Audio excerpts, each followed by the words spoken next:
selamat berjumpa kembali di channel India Belajar.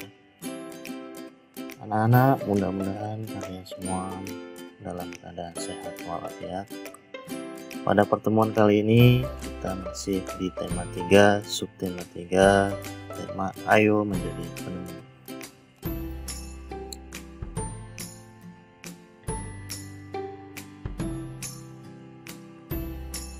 Pada pertemuan sebelumnya kita sudah berbicara mengenai pelaksanaan dan manfaat hak dan kewajiban. Apakah kalian di rumah sudah melaksanakannya? Tentunya kalau kalian melaksanakannya dengan seimbang, kalian sendiri akan merasakan manfaatnya. Anak-anak, pada tema 3 kali ini kita fokus pembelajarannya adalah pembelajaran 3. Tapi sebelum kita melangkah ke pembelajaran selanjutnya, kita dukung terus channel ini supaya maju, sehingga kita dapat mengirimkan video-video pembelajaran yang lebih bermakna lagi. Jangan lupa klik like dan subscribe.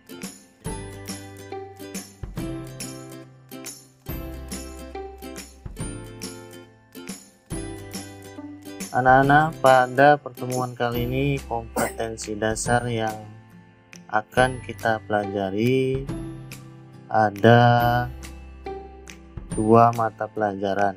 Yang pertama bahasa Indonesia, KD-nya adalah KD.2 menggali isi teks penjelasan atau eksplanasi ilmiah yang didengar dan dibaca. Kemudian KD 4.2 menyajikan hasil penggalian informasi dari teks penjelasan atau eksplanasi ilmiah secara lisan, tulis, dan visual menggunakan kosakata baku dan kalimat efektif. Kemudian muatan KD yang kedua adalah muatan IPA. Pada muatan mata pelajaran IPA, KD-nya adalah KD 3.4 mengidentifikasi komponen-komponen listrik dan fungsinya dalam rangkaian listrik sederhana. Kemudian KD 4.4 melakukan percobaan rangkaian listrik sederhana secara seri dan paralel. Itu adalah beberapa KD yang akan kita pelajari pada pertemuan kali ini.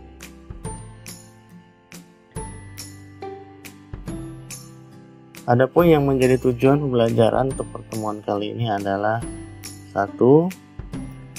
Dengan membaca, siswa mampu mengidentifikasi ciri-ciri kosakata baku pada teks eksplanasi ilmiah tentang ayo menjadi penemu dengan benar. Kemudian yang kedua, setelah membaca, siswa mampu menulis informasi penting dari teks eksplanasi ilmiah yang dibaca tentang ayo menjadi penemu dengan menggunakan kalimat efektif dan kosakata baku dengan sistematis. Kemudian yang ketiga, dengan pengamatan siswa mampu menemukan fakta penerapan sifat rangkaian listrik sederhana, seri dan paralel dalam kehidupan sehari-hari dengan benar. Yang keempat, setelah pengamatan siswa mampu mempresentasikan fakta penerapan sifat rangkaian listrik sederhana, seri dan paralel dalam kehidupan sehari-hari dengan sistematis. Jadi ada 4 tujuan pembelajaran pada fokus pembelajaran hari ini.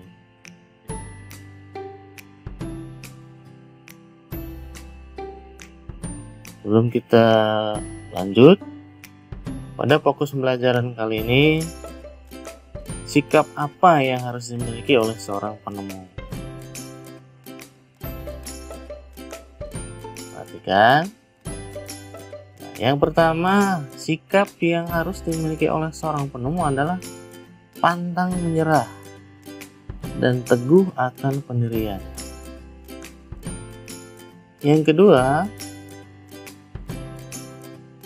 sikap yang harus dimiliki oleh seorang penemu adalah tekun dalam mengerjakan sesuatu. Jadi ini adalah sikap yang harus dimiliki, pantang menyerah dan tekun. Kalau kita memiliki 2 sikap ini, kita pasti akan menjadi seorang penemu yang hebat. Untuk selanjutnya, mari kita baca teks eksplanasi berikut ini. Rangkaian lampu di kelasku. Rangkaian listrik seri dan paralel banyak dipakai buat penerapan di berbagai tempat. Rangkaian seri sering banget kita lihat pada hiasan pohon Natal atau hiasan pada pohon-pohon besar di sepanjang jalan raya. Pada dasarnya, dalam kehidupan sehari-hari, terutama di rumah, rangkaian listrik yang mengakomodir arus energi buat penerangan adalah merupakan gabungan dari rangkaian listrik, seri, dan paralel. Rangkaian ini dikenal dengan nama rangkaian listrik campuran. Dengan demikian, kedua jenis rangkaian ini saling melengkapi satu sama lain. Seperti halnya lampu di kelasku yang menggunakan rangkaian listrik campuran. Terdapat 3 buah saklar dengan 4 buah lampu di kelas. Saat saklar 1 dinyalakan, maka yang menyala adalah lampu 1 atau L1. Saat saklar 2 atau S2 dinyalakan, maka hanya lampu L2 yang menyala. Saat saklar 3 atau S3 dinyalakan, maka lampu 3 dan lampu 4 yang akan menyala. Maka rangkaian seri pada lampu di kelas adalah L3 dan L4, sedangkan rangkaian paralel adalah L1, L2, dan L3 sampai L4. Rangkaian paralel akan sangat membantu sekali penghematan biaya listrik, karena kita tidak perlu menyalakan semua lampu saat cuaca tidak terlalu gelap. Kita hanya perlu untuk menyalakan lampu sesuai dengan kebutuhan. Dari bacaan tadi, sesuai dengan tujuan pelajaran adalah menemukan kosakata non baku, kosakata baku, dan kalimat tidak efektifnya. Kita lihat bacaan sebelumnya. Di sini kita menemukan beberapa kosakata non baku. Kita lihat pada paragraf pertama, di situ ada kosakata non bakunya adalah dipakai. Seharusnya dipakai. Kemudian kosakata non baku berikutnya masih di paragraf yang pertama, itu buat. Seharusnya kosakata bakunya adalah untuk. Kemudian masih di paragraf yang pertama, itu kata non bakunya adalah banget. Seharusnya sekali. Kemudian contoh kalimat efektifnya dan tidak efektifnya. Seperti contoh kalimat tidak efektif, contohnya rangkaian seri sering banget kita lihat pada hiasan pohon Natal. Kalau kita perbaiki kalimat tersebut, rangkaian seri sering kita lihat pada hiasan pohon Natal. Kemudian contoh berikutnya, kalimat tidak efektifnya, dalam kehidupan sehari-hari, terutama di rumah, rangkaian listrik yang mengakomodir arus energi buat penerangan adalah merupakan gabungan dari rangkaian listrik seri dan paralel. Nah, bagaimana kalau kalimat ini kita perbaiki?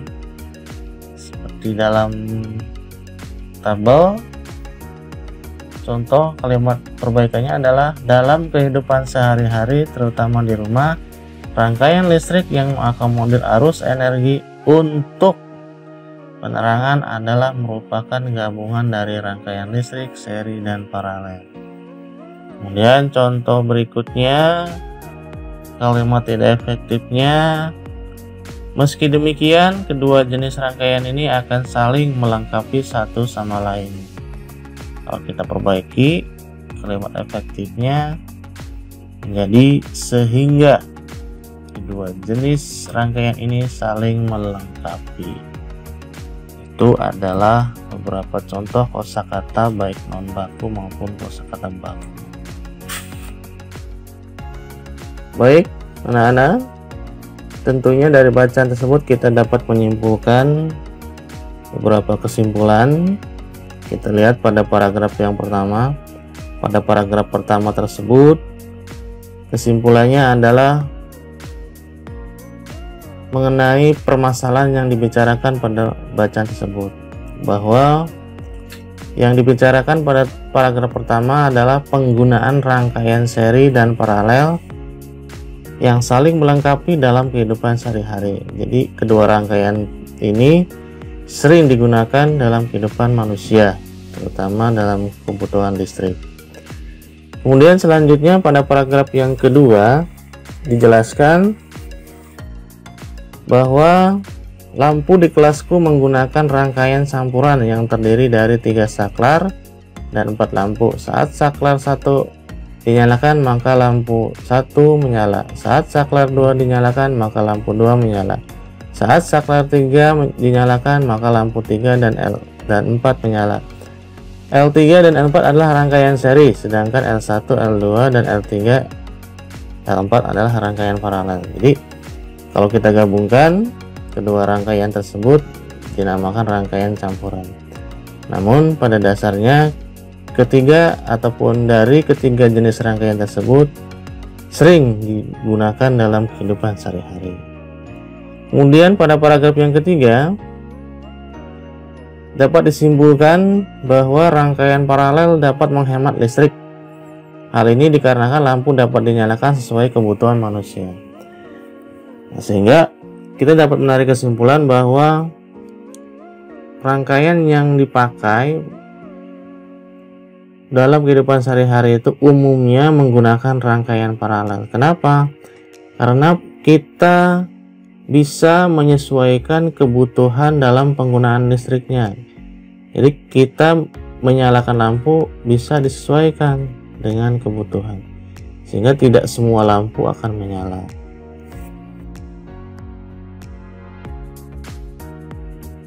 Anak-anak, kita tadi sudah berbicara tentang teks eksplanasi dan kosakata baku. Sekarang kita langsung menuju ke rangkaian listrik. Bahwa rangkaian listrik itu bisa dikategorikan umumnya sesuai dengan gambar. Ini adalah gambar daripada rangkaian seri.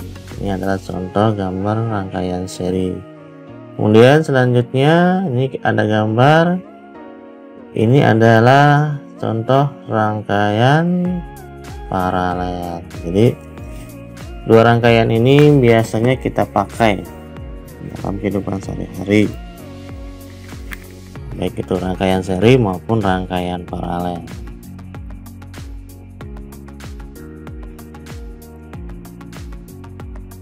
Rangkaian seri adalah rangkaian kelistrikan secara seri terdiri dari beberapa komponen tahanan atau resistor yang dihubungkan antara satu komponen dengan komponen lainnya secara berderetan, serta pada rangkaian listrik secara seri hanya terdapat satu jalur yang digunakan untuk mengalirkan listrik, sehingga jika listrik satu komponen rusak maka akan mempengaruhi aliran listrik yang menuju ke komponen berikutnya.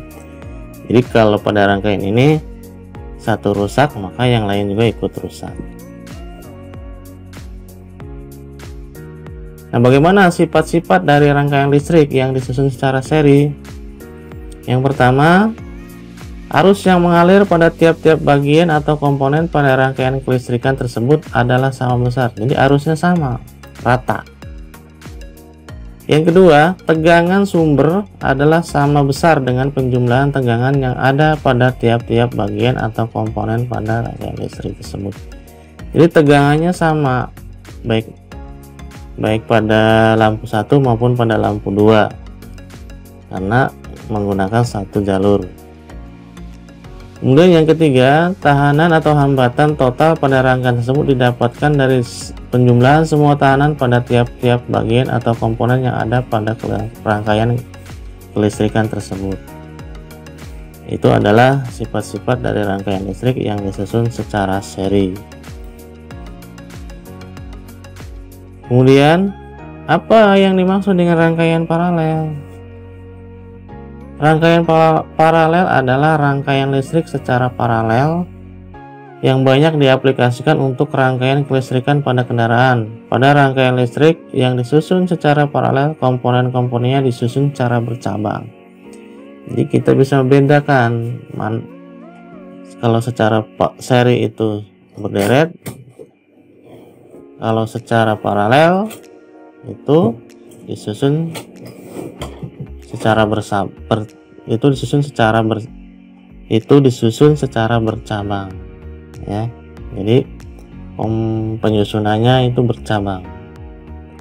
Kemudian bagaimana sifat-sifat dari rangkaian listrik yang disusun secara paralel? Yang pertama, besar arus yang mengalir pada tiap-tiap cabang pada rangkaian kelistrikan tersebut berbeda. Hal ini tergantung dari besarnya tahanan yang ada pada cabang tersebut. Arus total pada rangkaian paralel ini didapatkan dari penjumlahan besarnya arus yang melewati tiap-tiap cabang. Nah, ini berbeda, kalau tadi besar arusnya sama, tapi kalau untuk rangkaian itu besar arusnya berbeda karena disusun secara bercabang. Kemudian yang kedua, tegangan pada tiap-tiap cabang sama besar dengan tegangan sumber atau tegangan total. Walaupun bercabang, di sini rangkaian paralel itu tegangannya sama. Kemudian yang ketiga, tahanan atau hambatan total pada rangkaian tersebut didapatkan dari jumlah kebalikan dari semua tahanan yang terdapat pada masing-masing cabang di rangkaian tersebut. Itu adalah sifat-sifat dari rangkaian listrik yang disusun secara paralel.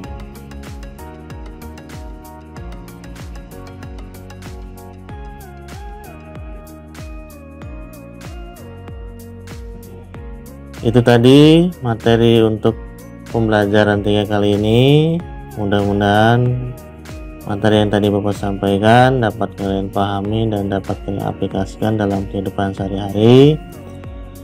Sekali lagi, dan tidak lupa Bapak ingatkan, kalian tetap terus belajar, laksanakan hak dan kewajiban kalian sebagai pelajar, baik itu di rumah maupun dimanapun, karena nanti kalian pun akan mendapatkan manfaat dari pelaksanaan hak dan kewajiban tersebut. Jangan lupa untuk tetap terus membaca. Terima kasih. Wassalamualaikum warahmatullahi wabarakatuh.